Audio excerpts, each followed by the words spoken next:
Hi everyone, and welcome to Delphi's how-to video series. My name is Clay Pennington and I'm a Senior Product Specialist here at Delphi Product and Service Solutions. In this video, we're going to show you how to replace the fuel pump on your vehicle.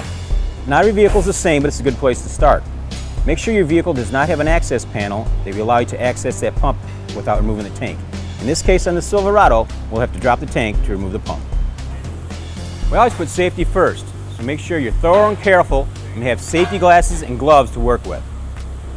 First, we'll have to lift the vehicle to remove the fuel tank. Make sure you drain any fuel that's in the tank in an approved container. And check out our other videos on how to remove the tank and clean the tank. Now we've got this fuel tank completely dried out. After we've cleaned it out, rinsed it out with water, wiped it down, aired it out, let it sit for an extra 30 minutes to make sure it's completely dry. Now it's time to put the fuel pump in. So let's get to it. First I'm going to put the O-ring in on this application, and every application is going to be a little different. Put the O-ring in place. And then I'm going to guide the fuel pump in. Just make sure you're gentle, make sure you guide the fuel level sensor in first. It should fit down right in place with no problems. Make sure you get the correct indexing. Then we're ready to put the snap ring on. So use your special tool for putting that snap ring back in place. Manufacturer specifications, and your tank's ready to go back up in. Okay, so after we got the snap ring in place, the retaining ring in place, it's time to position any hoses that we have to put back on there. Snap in place, make sure you hear the snap. Any retainings, give them a push-pull. After you get them on there, make sure they don't come off.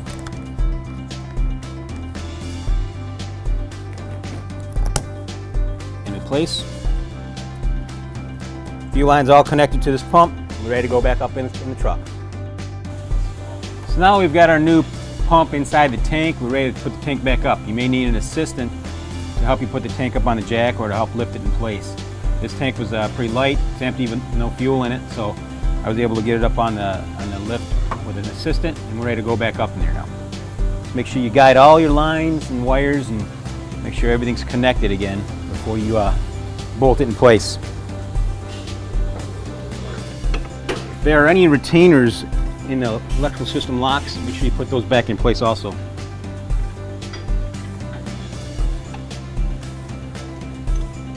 I just connected the fuel pump sending unit wiring, and now I'm connecting the fuel tank pressure sensor wiring.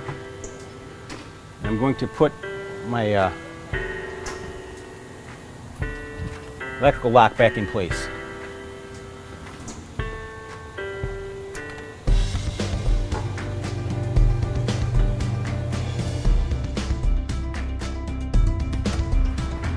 You put the lines on, make sure the lines snap in place, make sure the retainers are in place. That way you'll ensure that the fuel line stays on where it's supposed to. So the next thing we want to do, after we've got the tank up in place, we're going to put the holding straps in place also. So we'll do that right now.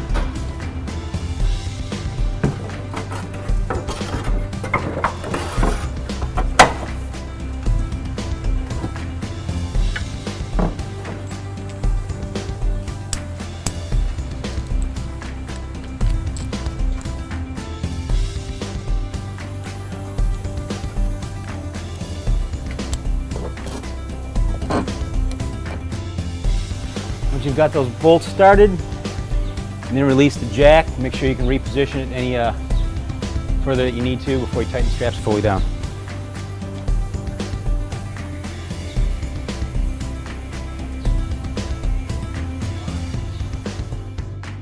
So now before I tighten it down completely, I'm just going to do one more quick run over to make sure all the lines are in place, connectors are all on, and everything's lined up the way it should be. Now I'll finish tightening the straps up.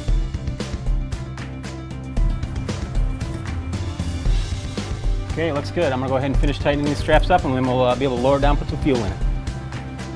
I reposition that fill tube line. It's on there. It's got to tighten it down and make sure the wires are all routed correctly and the lines are routed correctly there through the holders.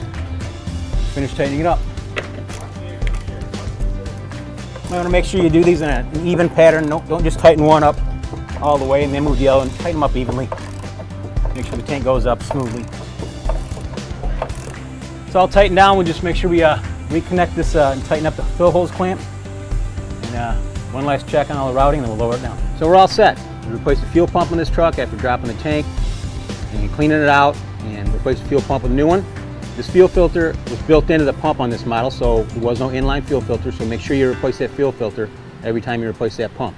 Visit us on some other videos we have out there, and thanks for watching.